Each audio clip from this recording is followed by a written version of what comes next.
Good evening and happy Wednesday. Welcome back to Health Plus Weekly. Thank you for joining us.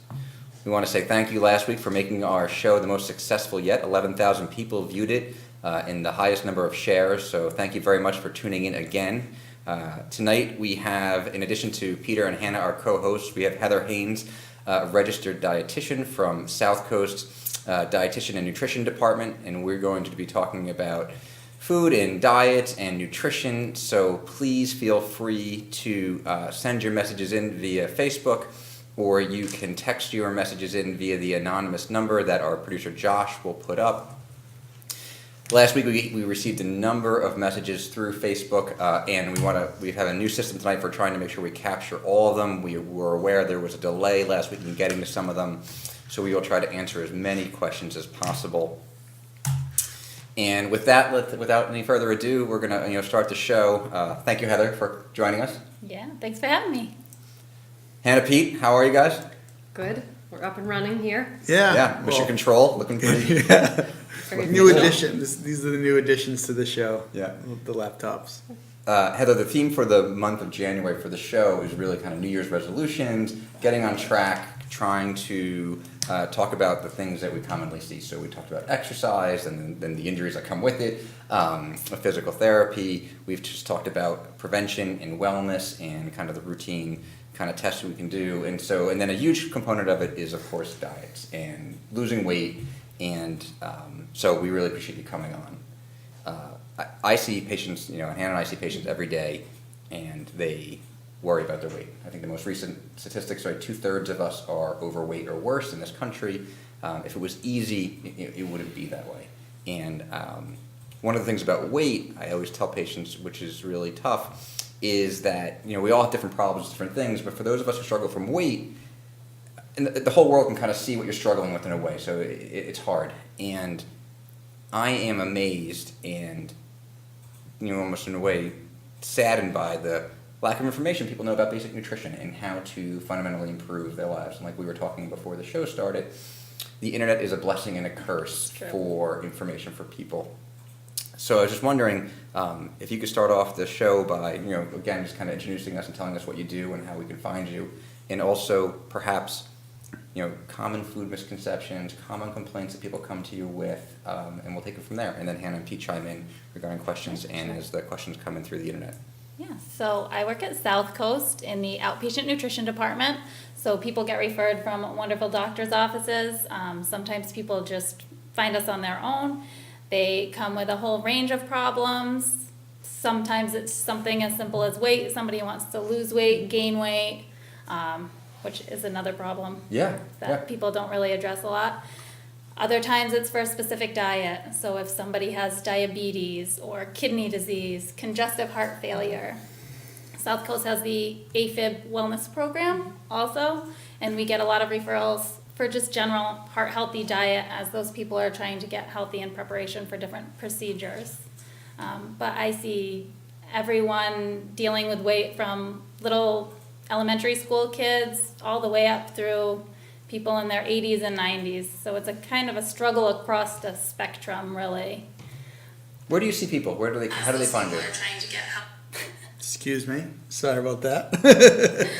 I see people in St. Luke's, in the hospital, up on the mezzanine, and I also see patients in an office in Fall River. Okay. Let's start with losing weight, and we can talk about children too. I'm an internist. I focus mostly on adults over 18 and older, so let's start there. Adults who want to lose weight. Yeah. What are some good things for people to know where to start? So when people are looking to lose weight, I think one of the easiest ways to think about eating healthier and getting some healthier habits is to look at what you're drinking. Okay. That is one of the number one easiest things. I see people come into my office every day and I ask about, the number of meals you eat out a week versus how much you cook at home. And people don't realize how often they're eating out and getting beverages outside of just water or bringing something from home too. A lot of people, I'm sure it's all over, but especially in our area, stop in the morning for coffee. Yes. And no one considers that eating out. So when you stop at Dunkin' on your way to work, that's sort of eating out. And oftentimes you're getting a coffee. How are you ordering it? Is it a black coffee? That's not the majority. Should I drink? Just for the me record. Me too. Too. But the majority of people are not ordering black coffee. It's either, some people do just milk and a sweetener. Some people are doing extra with a flavor swirl. And you wind up having 500-600 calories of coffee a day, which can add up to a couple pounds a week over time, especially if you're going back in the afternoon and having a second one. So if somebody's looking to lose weight right off, I always look for that. Soda, Yep. still an issue. Lots of people drink soda that can add a ton of extra calories. And I think the unspoken beverage that is getting a little bit more press now is juice. I was just the tip of my tongue. Right. Yeah, juice is a big one. So when you look gram for gram of sugar, juice and soda are just about the same. Yeah. And people think juice is Healthy. healthy. They're doing okay. And some juices are healthy, right? It's okay. Maybe not. Juices can be part of a balanced diet, but the recommended serving is about 4 to 8 ounces a day for everyone. And very few people use a 4 to 8 ounce juice glass. They're using a pint glass and filling it up 2 or 3 times. And then what does juice really provide? It might give some vitamin C if you're having orange juice, but most of us get enough vitamin C in our diet anyway without the addition of juice. Okay.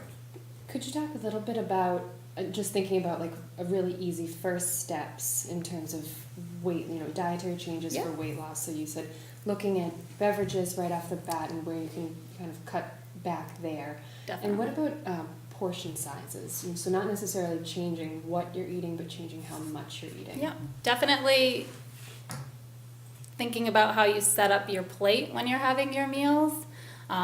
So generally, the American public has about half of our plate is starch or carbohydrate, and then the rest of our plate is protein, and we have a little bit of vegetables. So our portions in general are a little bit off, and protein portions tend to be very large. So typically, a serving of protein is about 3 ounces, or if you think of the size of the palm of your hand. Yeah, so that is an accurate. That is Yeah, accurate. okay. But people go way above and beyond with that. Most people have 6, 8, 10 ounces of protein. The other thing is thinking about making half of your plate your vegetables. Yep. That's a really easy way to cut back on calories. You're gonna get more nutrition, more fiber. Is it? I always try to tell my patients too, the more color on your plate is a good thing in terms of what you're eating. Definitely. Okay. Eat the rainbow. Eat the rainbow. That's been a big one forever. Yep. You don't want to have the white pasta and the white chicken and the yellow corn. You want to make it green and get some other good colors in there too. Orange. Back to beverages. Milk. Oh. In adults. What are your thoughts? Milk is a very sensitive subject. It is. I just figure we're gonna dive right into it. We'll get right into it. Get right into it. Right No for the way. jugular You know with what I mean? milk. Sorry. Again, there's nuances. The caveat for the show and what we talk to people is that there's unique situations for everyone, and the show is a general kind of guidance. But some people love milk. Some people think they shouldn't be drinking it anymore. There's calcium requirements for a host of diseases that are good. I'm just kind of curious from a dietitian standpoint. Yeah, Dr. milk. Internet has a lot to say about milk too. Yeah. So a lot of people come in with preconceived notions. But dairy calcium is one of the best sources of calcium for your body. It's one of the easiest absorbed. Lactose aids in the absorption of calcium. I always tell my patients milk is like nature's Gatorade. So it has electrolytes, it has protein, it has some carbohydrates, it has all those vitamins and minerals. You're getting a ton of things all packaged into one. Dairy calcium is very important throughout a variety of age groups too. Most important in what age groups? Most important from 9 to 19, and then again 55 and up. Okay. And what's the, we have a comment here about almond milk, just comparing the calcium, you Yep. know, in almond milk versus, you know, cow's milk. So I don't compare almond milk and cow's milk together. They're kind of two separate beverages. So almond milk, unless it's fortified with protein, isn't giving you that piece. It's also fortified with calcium and vitamin D. So it's not as easy for your body to absorb as regular cow's milk. The other thing is if anyone suffers from heartburn or takes a proton pump inhibitor, the type of calcium in almond milk is not going to be absorbed nearly as well. So you're not really getting all of the benefits when it says it has, 20% more calcium than milk, or they market some things like that. So is there any situation where you would recommend almond milk over dairy, other than maybe if someone's lactose intolerant? Yeah, even with lactose intolerance, there are a ton of lactose-free milks on the market. So I would always recommend that first. And if you can't tolerate milk on its own, there's other sources that you can get that dairy calcium from too, yogurts, cheeses, things like that. Some people prefer almond milk. Some people do not like the taste of cow's milk. They don't want to drink it. It grosses them out, and that's perfectly fine too. Some of those people are willing to try using dairy in their diet from other sources. But if someone is a vegetarian, if someone has a cow's milk allergy, or a personal belief or reason, then almond milk is an okay substitute. And they do have some products out on the market now that are a little bit closer to giving you that full nutrition package that regular milk did. A lot of those milks are adding in pea protein, actually. Okay. So people start with, they look at what they drink, and we talk about that too. Like, kind of a third of your calories can be from drinking. So you go through, you kind of get out the sweet and light coffees. You try to cut back on the sodas and the Mountain Dews and the energy drinks. What are some other hidden kind of sources of calories that people may not realize, you think, in their diet that derail them, and perhaps Yes. juices we talked about as well. Juice is a big one. Just snacking throughout the day. People tend to graze and they might not even realize how much they're doing. So when somebody's looking at their diet and they're saying, I don't know why I can't get this weight to come off, I don't know what I'm doing wrong, a great way to take a step back and look at that is just write down for a couple of days what you're eating. Everything you put in your mouth, whether it's the mint when you walk by so-and-so's desk at work, to, what you get at lunch, or then your, midday low, perusing the cafeteria, grabbing a pudding, I don't know. Yeah, food diaries are probably the least sexy thing to tell a patient, and really no one, including myself, wants to do a food diary. I mean, a few people do, but it's really insightful in terms of when you stress eat, when you, what different challenging parts of the day are.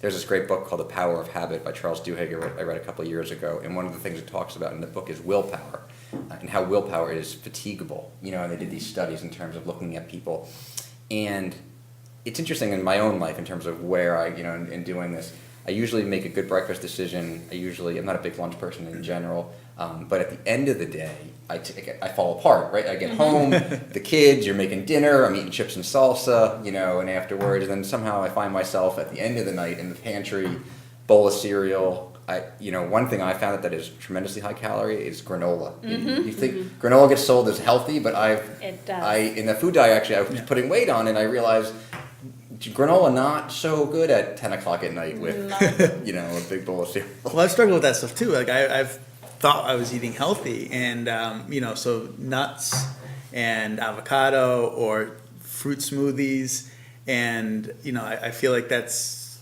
something that those are healthy things, but the calories from those things can add up pretty quick. Like a handful of nuts is, the calories in that is pretty much almost About it's almost 160. Yeah. So you have a couple of handfuls, and that adds up quickly. So I know that's something I've been working on is try to cut back on board. Peanut butter is another one people tend to struggle with. Oh, yes. Weakness. Yeah, it's everyone's weakness. Who doesn't love to just grab a scoop of that when you're feeling hungry for something? But that's another one of those foods that can really add up quickly. Can be very healthy, but Calories. People get, what do you think about, check their calories, know what their calories, like let's talk about calories in general. Why do we worry about calories? Okay. Or, So there's the old saying, calories in, calories out. You know, if you're eating calories in excess of what your body is using or what you're expending, then at the end of the day, weight is going to start creeping on. So it is important. It's a good check. There's a ton of apps you can use. There's MyFitnessPal, there's FoodJakit, there's a bunch of them. Where you can just type in, like you could keep that food diary instead of writing it down, maybe for a day, just Yes. log everything in. You can scan a barcode and look, just to see kind of on an average day what you're taking in. MyFitnessPal, I think, is the one I recommend most to my patients. Yeah, I mean, I wear a Fitbit, and Fitbit app is it good great too? for that. Yeah, it's great for track your water intake, tracks your calories. It's got a ton of preloaded stuff on it already, so you don't find yourself really typing in too many, new foods that you might be eating. Everything's really there. You just search for it and it comes up. Even brand name stuff, I feel like they have it all in there. So that's a really great one that I use. And the food diary also kind of acts as a kind of a catalyst to change too, because if you're keeping a food diary, you're kind of less likely to, take that piece of chocolate cake at 3 p.m. if you know you have to write it down. Yeah, it's that accountability Confront yourself piece. with it. Yeah. I have a lot of patients that come to see me, they say, it's just really good to have somebody to be accountable to. Right. You just need to know that somebody's checking in on you and seeing. So we have a couple questions. I don't know if you've seen. Yeah, no, a couple come great in. questions. And again, I just want to, I just wanted to say, if we aren't getting to your questions, as Dr. Podkowa already alluded to, we've had some issues with getting all the questions on here. For some reason, some have been omitted in the past. So just if we're not getting to your question, please just resend it. It just means that we're not ignoring it. It just for whatever reason we're not seeing it. So please just resend until we until we answer your question. So now, please, Hannah, go ahead. We have one question about the ketogenic diet and kind of what is it and your thoughts on it, which is very big right now. I know. It is very big. I was just talking with Stacy, who's in charge of the outpatient services today. I said, is there anything you think I should, look up a little bit before I come on? She goes, look up the ketogenic diet. Someone's going to ask about that. It's all over Facebook. I feel like was the Fit to Fat to Fit guy has been all over my Facebook feed for the last week or whatever with his keto diet. And I've been wondering the same thing. I've been meaning to look it up and find out more about it because it really is. It's everywhere right now. There are a ton of diets that you can successfully lose weight on. That's a diet that I wouldn't blanket recommend for everybody. If you have certain underlying health issues, I would definitely check with your doctor before going on that. The ketogenic diet has been around for a very long time. It's predominantly was used as a treatment for seizures in children. And now it's gotten to be a huge weight loss diet. What's the general principle? The general behind it? principle is it's a very low carbohydrate diet where your body sort of goes into a starvation mode and you start to use fat as a primary fuel in place of And you glucose produce in your body. ketones as a byproduct, and that's where the name comes from. Is that Yeah. ketoacidosis when you start to? And wasn't that a part of the Atkins diet. the Atkins diet, right? Yeah. So what's the difference between that and the Atkins? The keto and the Atkins? I haven't done enough research Yeah. into it to really get to that. I think the Atkins was heavier on just meats in general. And I believe the keto diet incorporates heavier amounts of fat as well. Yeah, and so far in general, it's interesting the way we evolved in our bodies stores fat because we didn't always have consistent meals as we were evolving and chasing down the saber-toothed tiger. So we eat, we burn a little bit of the energy that we eat, but then we store a lot of it in our liver and then also in fat tissue. And I try to, and so what happens is if you were well prepared to not eat, and so what happens if you don't get a steady supply of certain foods, carbohydrates, which is the body needs for sugar, to run the brains most specifically, it starts taking it from your fat tissues and breaking it down and using it, and that's why people who have a large number of fat, they can do well on these diets. First of all, you have to make sure you have a large kind of a fat reserve in your body. And I have seen patients, I totally agree with you, Heather, that certain people have to be careful, and it's not for everyone. I've seen people do very well on it, but I've also seen some people's cholesterol surprisingly shoot up, and so it should be monitored. So, It should definitely be monitored. Yeah. I think another piece with that ketogenic diet is that it's not a forever diet. It's good to kind of lose weight. Yeah, I believe the recommendation from that main doctor that's promoting it is that the maximum amount of time would be a year, but even doing it for a month and then transitioning back to a normal diet is one of the baseline principles. And it's not an easy diet by any means. If you're looking for something that you're gonna just go and be able to do very simply, it's gonna take a lot of extra preparation like anything else. I try to tell my patients goals for losing weight too. About 10% of their overall weight is a good first goal. I think a lot of people get discouraged when they look at the scale or they look at what their ideal weight should be, and there's some discrepancy necessarily about weight. A lot of times I say just try to find clothes that fit more comfortable. You want a gold pair of pants, gold dresses. Your waist circumference, actually is a really good one depending on how much you weigh. So our waist, if you measure it right above your belly button, should be half as many inches as we are tall. And because we know weight around the abdomen actually is more dangerous than weight in other places. It increases our risk of insulin resistance or diabetes, increases the risk of heart disease.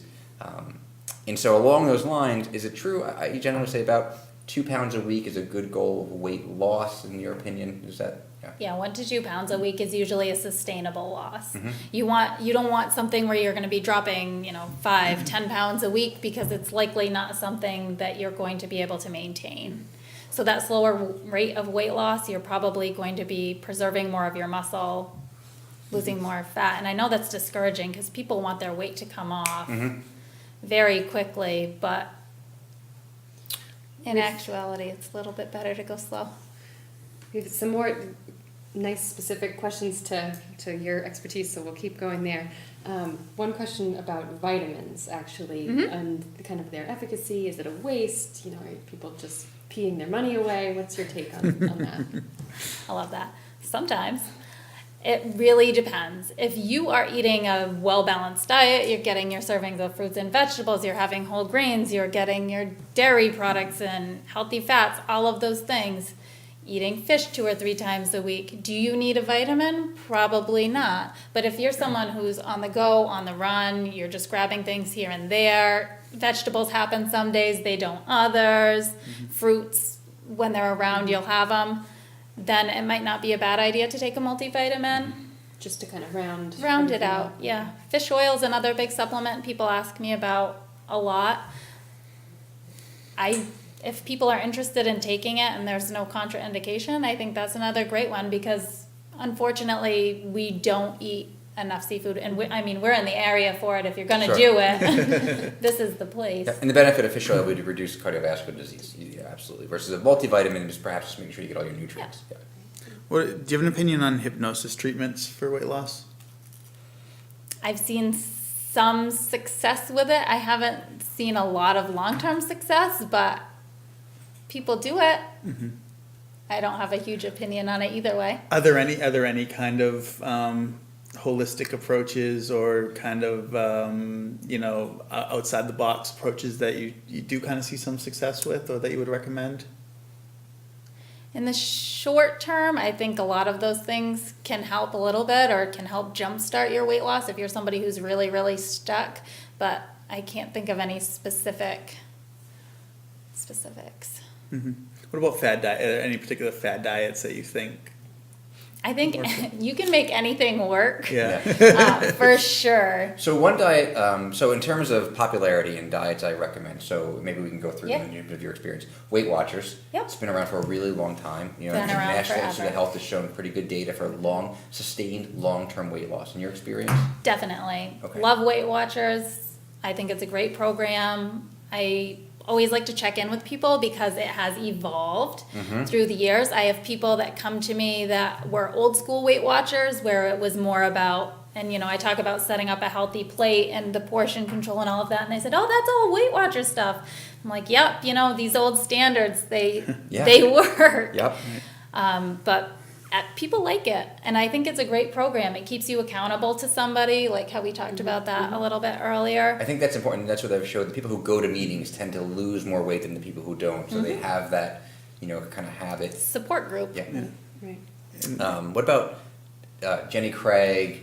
Is it Nutrisystems? Some of the, my wife and I did Jenny Craig. We tried. We were busy eating, and that's extremely popular and I think effective as well. What do you think about kind of the mail away where you buy the food plans? I think it's very effective, especially when people are super busy. You don't have time to meal prep and plan ahead and make your list and get to the grocery store, and everything's spelled out for you. If you're somebody who really likes the structure of having all your meals set up ahead of time, definitely. I think the only barrier to those things are, it would be good if you had a short-term goal to lose a certain amount of weight, but then it can become expensive over time if you're not starting to do some of those things yourself. So when we were talking about milk, we got a few questions about either hormones in the milk or probiotics and actually this would be a different question about hormones in foods.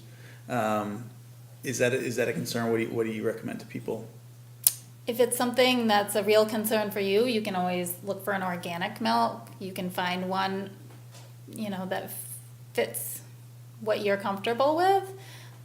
I don't worry about that too much. There's a million things. If you want to nitpick every little thing you eat out, you'd be scared to eat anything.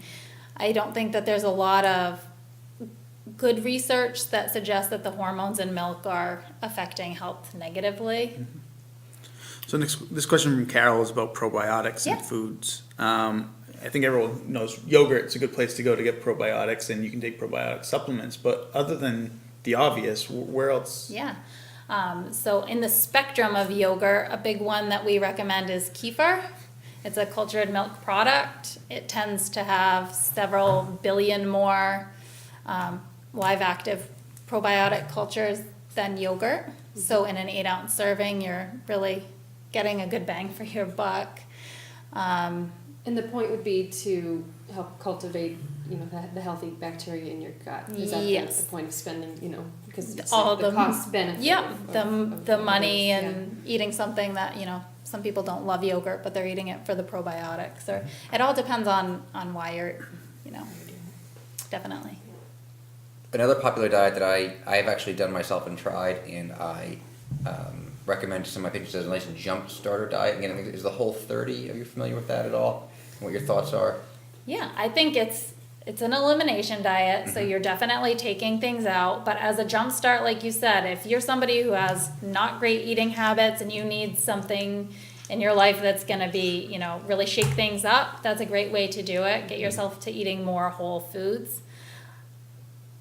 I think that there's, some benefits to doing something like that. Yeah, and again, it's not right for everyone, Exactly. depending on what your other kind of medical kind of conditions are, medications you're on, but yeah. And then very common, vegetarian or plant-based diets, vegan. What are your thoughts on, because there's some nuances and some people go into, I eat mostly like a vegetarian diet and I like it a lot, but I have to be careful, so just kind of going into it eyes wide open that if you're going to eliminate animal proteins from your diet, what do we have to make sure we get in our diet in replacement of them? Yeah, I think making sure that you don't become just a carbitarian. Yeah. So a lot of people who don't know a lot about a vegetarian diet will start off and they're like, yeah, I've been eating pasta and French fries for 3 days. I don't know why I don't feel better yet. So you have to think about, if you want to follow a vegetarian diet, I think a great first question for yourself is, do I like vegetables? And then a next follow-up would be like, do I like beans? Do I like lentils? Do I like these other sources of protein that are now going to become dominant in my diet? Because if you're somebody who only eats peas and corn, maybe a vegetarian diet's not right for you. I think that's sound advice, yeah. So in terms of making sure that we're getting complex proteins, the right type of proteins for a vegetarian diet, like what would be a combination of things to eat to make sure you're getting all of those things that you need that you're missing from meat? Yeah, so meats, generally animal proteins, tend to be a more complete protein. So they're not missing individual amino acids. So when you eat a mixed meal and you're having a lot of things together, it tends to round out. But a good example of that would be combining rice and beans. That's one of the most easy examples to make that a more complete protein. But there's whole lists of different ones, or combining, grains with other. Okay. Yeah. Another, and I'm sure, I want to make sure that people get their questions in. Just tell me, I have obviously lots of questions. Yeah. Not my show, but So what about, have you familiar with the DASH diet? Yes. That's Love the- the DASH diet. All right, that's the question. What do you? That's a great diet. So the DASH diet, it stands for Dietary Approaches to Stop Hypertension. It's a really well-researched diet. The American Heart Association backs that one. It's one I go over with a lot of patients, anybody that has high blood pressure. It's a great starting point, and it's an overall healthy pattern. So we're getting away from talking about individual nutrients to talking about whole dietary patterns now. So what you're eating all together. The DASH diet is high in fruits, vegetables, whole grains, low-fat dairy calcium, lean proteins, and then healthy fats. So your nuts, your fish, olive oil, avocados, all that good stuff. So it's a healthy eating pattern for anybody, regardless if you have high blood pressure or not. very common question, high blood pressure, patients are told typically just cut back on the salt in your diet. So, but there's salt's insidious, right? It creeps in. It and does. what many of my patients, I try to tell them is that foods high in sodium raise blood pressure, and actually foods rich in potassium lower blood pressure. So, can you give examples of foods that are perhaps higher in salt or sodium than maybe people realize? In your experience, the obvious for me is canned foods, Obviously. right? Canned foods are always a big one. Anything that is packaged in any sort of a sauce. Marinated meats, if you buy your meats pre-marinated, any kind of a sauce that you add to anything, barbecue sauces, ketchup, all of that can creep in pretty Lunch meats? quickly. Deli meats, And is it, definitely. like crackers and cookies and breads from the supermarket Yep. too, or is it Yep, a hidden any- source of Any sodium kind as of well? quick breads too. People don't think pancakes, but anything made with baking soda, sodium bicarbonate, is gonna have excess sodium in it as well. So there's any quick breads, muffins, pastries. Sometimes people think they're doing a good job, but like you said, if you're not adding salt, you're still getting it. Yeah. And And high potassium foods. So for people, sometimes it can have a modest blood pressure lowering effect. But then on the flip side, there are some people who are on a low potassium diet who would need to limit, high potassium foods. So could you, list a couple of high potassium foods for maybe people to. Everyone's favorite, bananas. Yeah. Everyone always says, oh, I know, bananas have potassium. Potatoes are another big one. Sweet potatoes, oranges, tomatoes, especially tomato concentrated products like ketchup, soups, anything where you took a lot of one thing and squeezed it down into a small container. Lots of fruits, tropical fruits, so oranges, kiwis, mangoes, melon. Those are all great sources. any more questions in the queue? Because I have a couple I want to ask Heather, but I want to make sure we reach out to the audience. Yes. One about an air fryer. Are Oh, you familiar with that I product? just got one Okay. for Christmas. So Thanks for asking. Southcoast Health Hospitals, all of their fried food is That's right. is Air fried now? Okay. I don't so even know what this is. Oh, quite a well, while. you Oh, yeah, all just, the chicken you've air- been missing Dark out. ages here, yeah, Oh, not yeah. surprising. It's a giant appliance, so if you have limited counter space, it might be a bit of an issue. But it uses convection technology and a fan to So no actual fry. oil. to No fry. actual oil. Some things require that you put a little bit, like a spray pan or something on it, but it gets that crispy, great texture without having to fry it. Plus, it's way quicker than preheating your oven. Like if you wanted to cut up some sweet potatoes or something else and make your own French fries, you could do it in 15 minutes and feel like you're having that craveable item without having to feel so guilty about it. Good. And then we had a couple real specific questions. One about a diet plan for someone on chemotherapy, another one about a diet plan for someone who is on Coumadin. Are those Let's talk about the Coumadin one. The chemotherapy one we can maybe reach to, but that's a bit more nuanced, I would say. But Yeah. very common.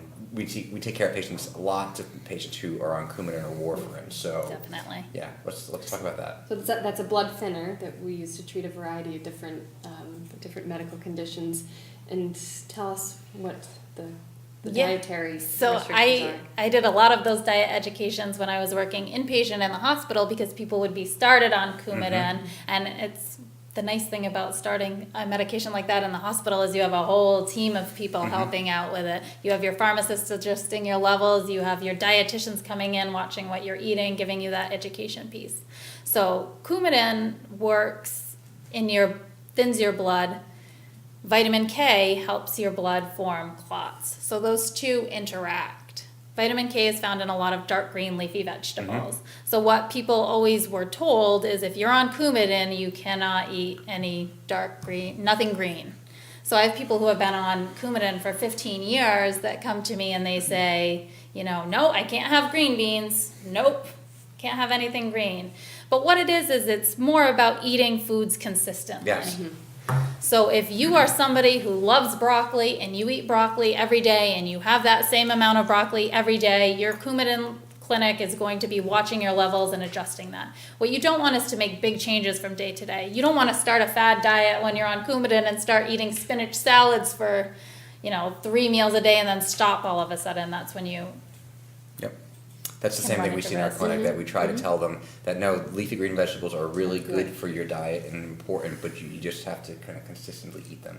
And if there's a change, just to let your doctor or office know so they can check your Coumadin levels. And so we don't leave Henry hanging, who asked the question about the chemotherapy specific diet.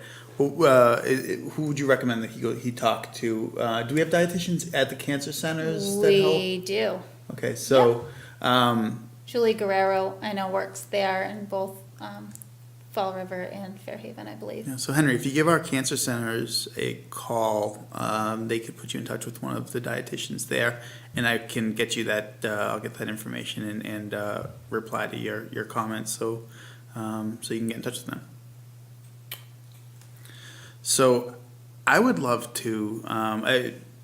If you had a couple more specific questions for Heather, so we fire away, and then maybe we take a real quick break, and then come back and start answering some of the general questions, because we have quite a few here. And Yeah, why don't we take a break? Yeah. as we always seem to do, we Yeah. have so much fun. We're already almost at 7:15. So. Sure. Let's take a break and then we'll come back for general questions. All right, Josh, Something a hug. if you don't mind rolling. People, actually come up and they're like, I gotta hug you. And it's like, this is the first time in, X amount of years I've not been in pain. And we get that feedback every single week. Integrating the nurses, integrating physical therapy, that is all part of the treatment strategy, the treatment algorithm. In a matter of weeks, matter of months, they're now able to have the life that they want to live. And that's really more than medicine. Hi, welcome back. If you're just tuning in now, we're having a great show. We have Heather Haynes, a registered dietitian for Southcoast for the past 7 years, working with us, talking about nutrition. Of course, Peter and Hannah, co-hosts, are with us now. I can't help myself. Hannah brought up a great question on the break.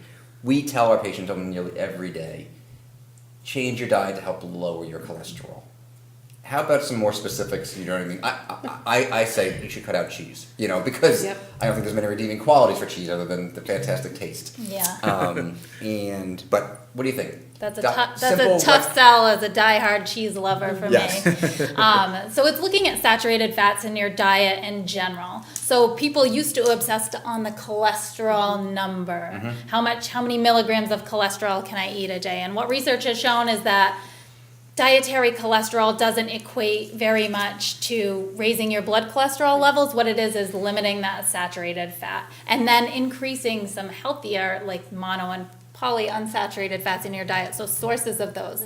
Saturated fats, cheese, So if you're having cheese, you might want to choose a reduced fat cheese or one made from 2% milk. Or That's firmer cheeses in general. Just trying to think of the Yeah. lovely warm brie is not the choice if you're trying probably to not the choice. No, like a reduced fat cheddar, a Colby, one of those would probably be a better choice. Fats from animals in general. Not so those good, are right? Not so good. So when you're choosing meats, choosing lean cuts. That doesn't mean that you can't eat red meat ever again. Mm-hmm. It's choosing the leaner cuts. Same thing with pork, trimming visible fat off. Poultry, aiming for the white meat, taking the skins off from there. Shellfish. Shellfish. That's a great question.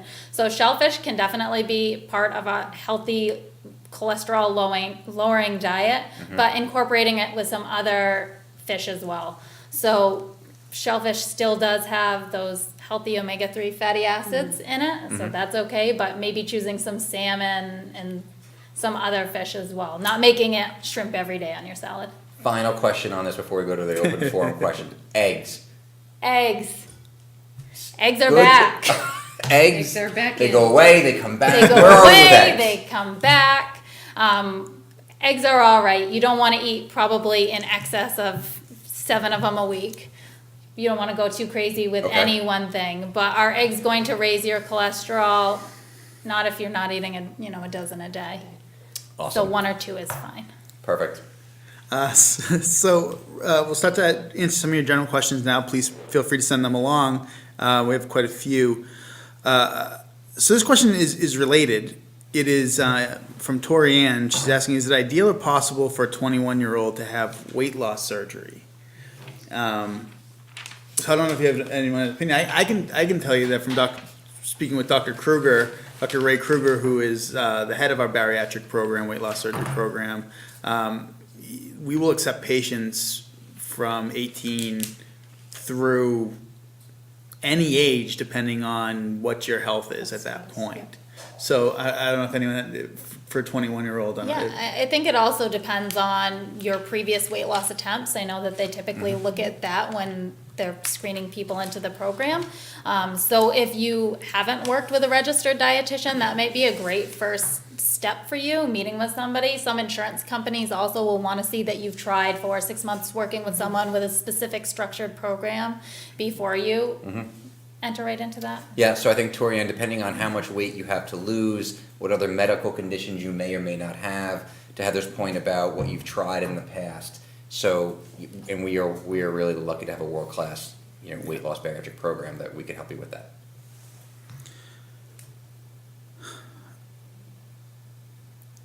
I had one here and I lost it. Where did it go? Oh, how do you treat boils?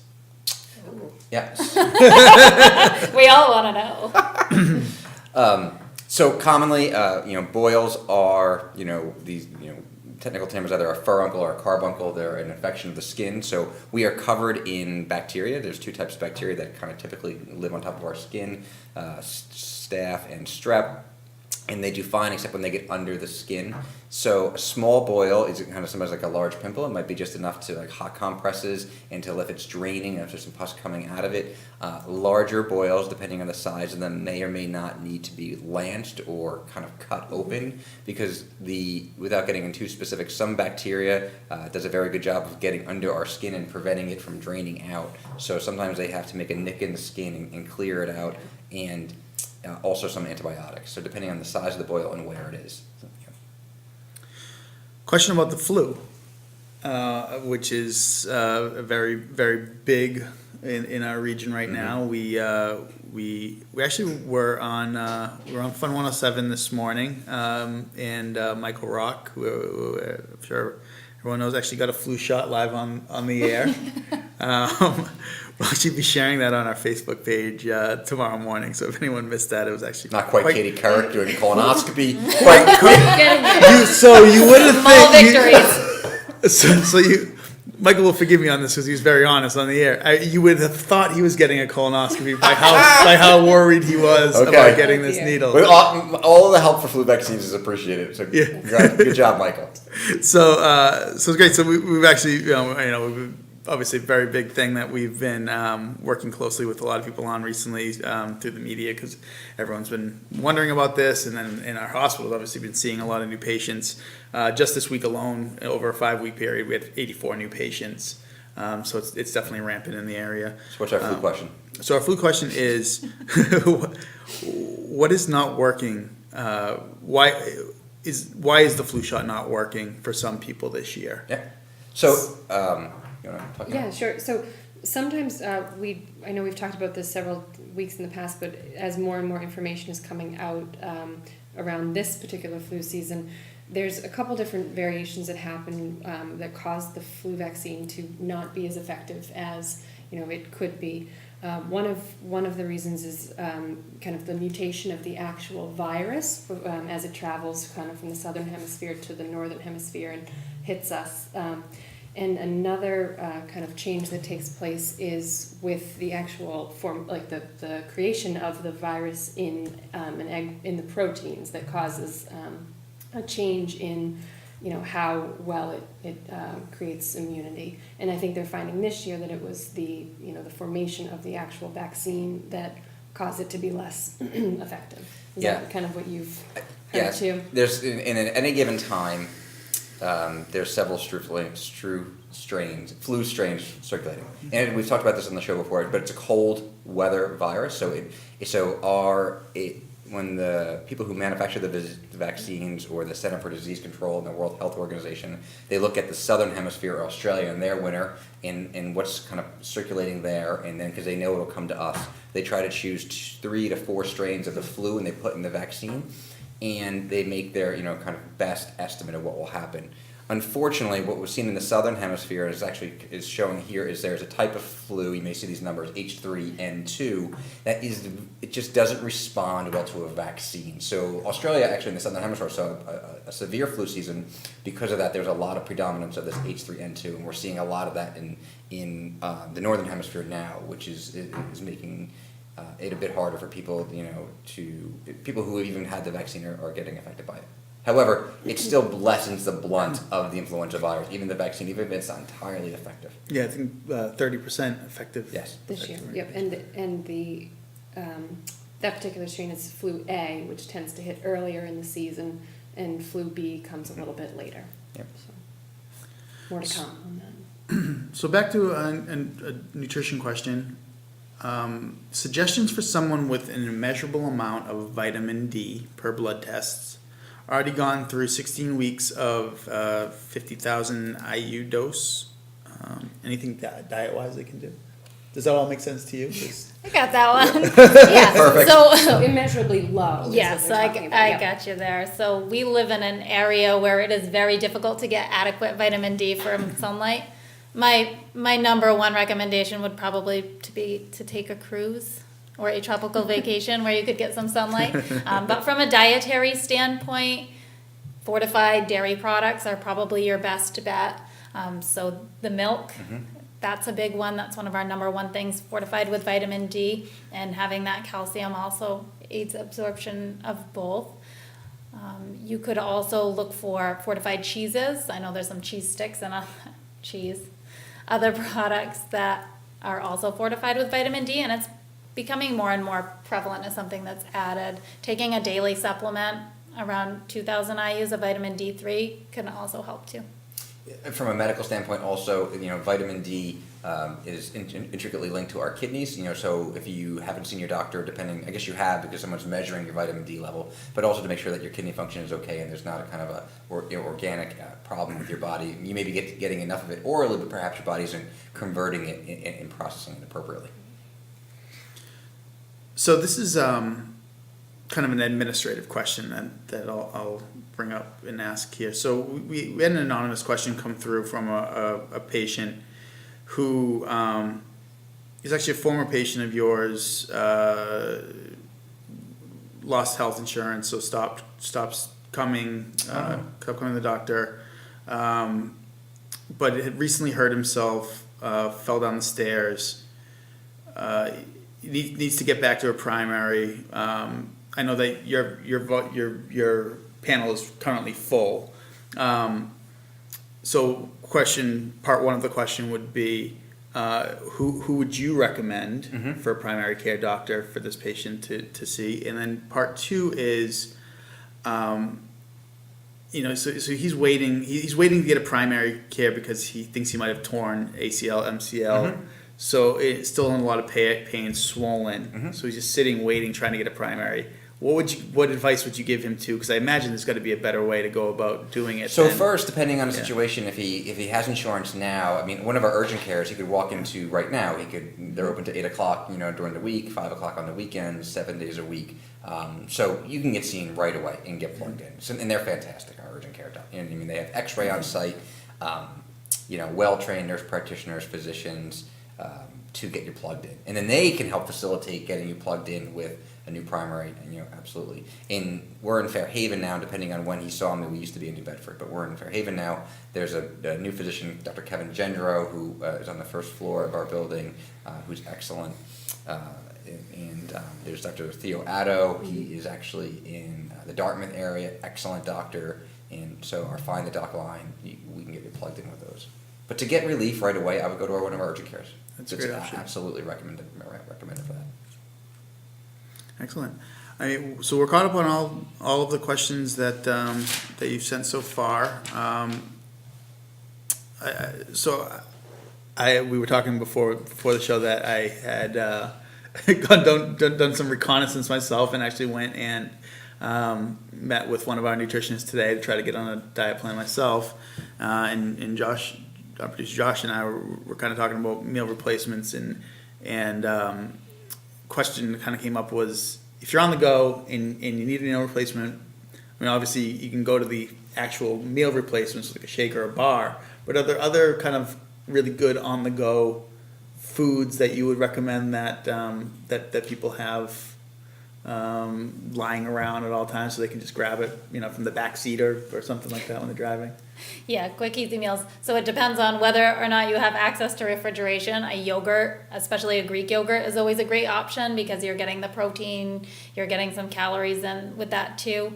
Another good one is having those 100-calorie packs of nuts. That's more of a snack than a meal replacement.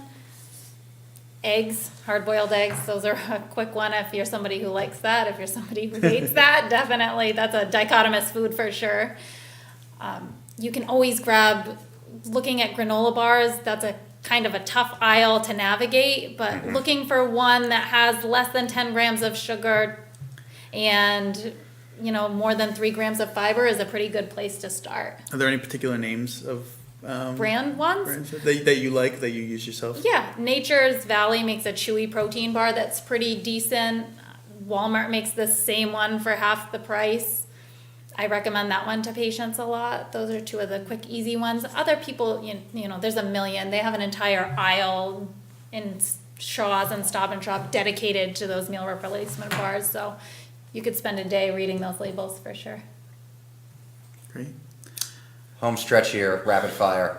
Oh, geez. Butter versus margarine, does it matter? Should people be concerned about it? What do we think? I think it depends on how much you're using. Okay. And I think it also depends on what other kind of health issues you have. If you're somebody who already has high cholesterol and some of those other issues going on, maybe choosing a margarine product, and there are some out there that are made with olive oil that have plant sterols that can help block cholesterol What are some from of the being other things? absorbed.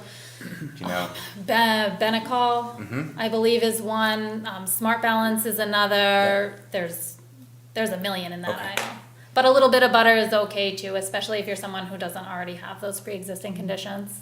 Superfoods. We hear a lot about them. Superfoods. So if you had to choose certain foods that we should all get in our diet every week, we hear a lot about kale, but what else? What are some foods that are just off the charts good for us? But why are they super? And why are they super? Why are they super? It's because they have a cape.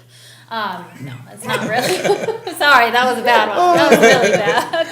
No, those foods tend to be higher in fiber, antioxidants, potassium. They're kind of giving you a big nutrition bang for your buck. Okay. So berries are always a good one. High in fiber, lower in sugar than some other fruits.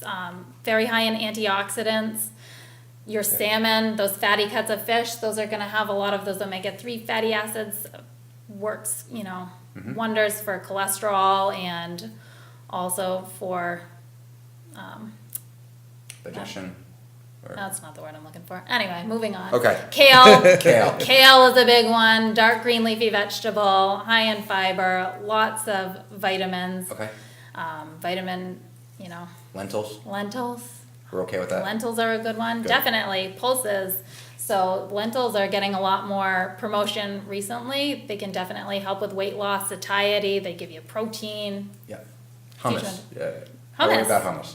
Yeah, hummus is a great one. It's a portion thing that tends yeah. to be an issue. So tub now, of it. now they have the little individual packs. That's a great option for somebody who sits down with the tub and gets going. And then also using crackers and What? stuff to eat it. Yeah. What you're putting the hummus into Right. your Yeah. mouth. Maybe get those mouth. little, chip cut of carrots. Right. Slice up some cucumbers. Eat a Can I vegetable. ask a quick question on that subject? Yeah. Is there something that's a staple in your diet that when other people see you eating it, they're like, "What is that?" Like that's so that's odd that you have just found that is just a great food It's for a you. great food. All of them. It's Yeah. so hard to pick one.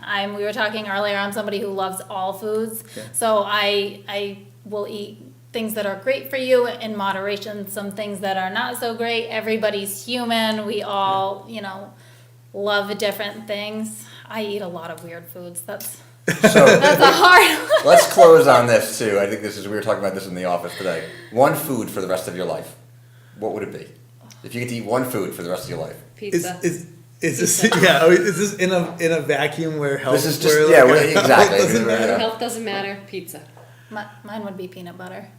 Yeah. For sure. I mean, it's either pizza or a Chipotle burrito is or a nice rare steak too. I don't know. I couldn't narrow it down. Can I have three things for the rest of my life? You guys go with one. Yeah. I'm going with a nice tomato kind of Pepe's pizza, Oh, right? Just thin yeah. crust, pure tomato pie. Yeah. Josh, from off screen, one food for the rest of your life. Can you shout something? Anyone? Probably pizza. Yeah. So when Armageddon comes, the pizza places Yeah. they'll survive. Yeah. Do we have any final questions or anyone to answer? Hopefully, we got to almost everyone who wanted to be part of the show. Can I just mention, because the question did come up on flu shots, or on the flu, if you haven't got your flu shot yet, there's still time to do it. Go to one of our urgent cares, go see your primary care doctor. If the Southcoast wellness vans can give them as well. We're still looking at a flu season that could last another 6 weeks or so. It takes about 2 weeks for the antibodies to be built up in your body, and it's still important that if you haven't got one, to go out and get them. Now the flu, you talk a little bit about the flu. It's a serious matter. People die from it. Oh, yes. So so it's important for people to protect themselves. Flu symptoms: fever, cough, sore throat, runny eyes, and body aches are kind of the classic influenza-like illness symptoms. Why it's important to know those symptoms, because if you're experiencing them, you should get seen sooner rather than later, because there actually are some pretty good medications that you can take to make you feel a bit better and perhaps make you less contagious to other people. I think it's about everybody else around you too. It's not just protecting yourself. If you have young children, if you have elderly people you love, people receiving cancer treatments, compromised immune system, it's about protecting everybody. Yeah, there was a great article in the New York Times yesterday called about herd immunity, and then it is exactly that, protecting the people around you that might be vulnerable, even if you're confident in yourself. Great. Heather, thank you very much. You're You were welcome. awesome. I Yeah, think we'll have to- we could almost do a Yeah. whole nutrition show. Every week. What are you doing on the first Wednesday of every month? Yeah. We'll talk. Peter, Hannah, thank you. Josh, as always, thank you for producing. We want to thank everyone who turns into the show, everyone who submits questions, everyone who shares the show or tells someone about it.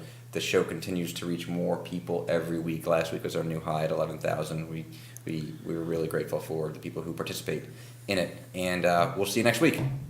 Bye-bye.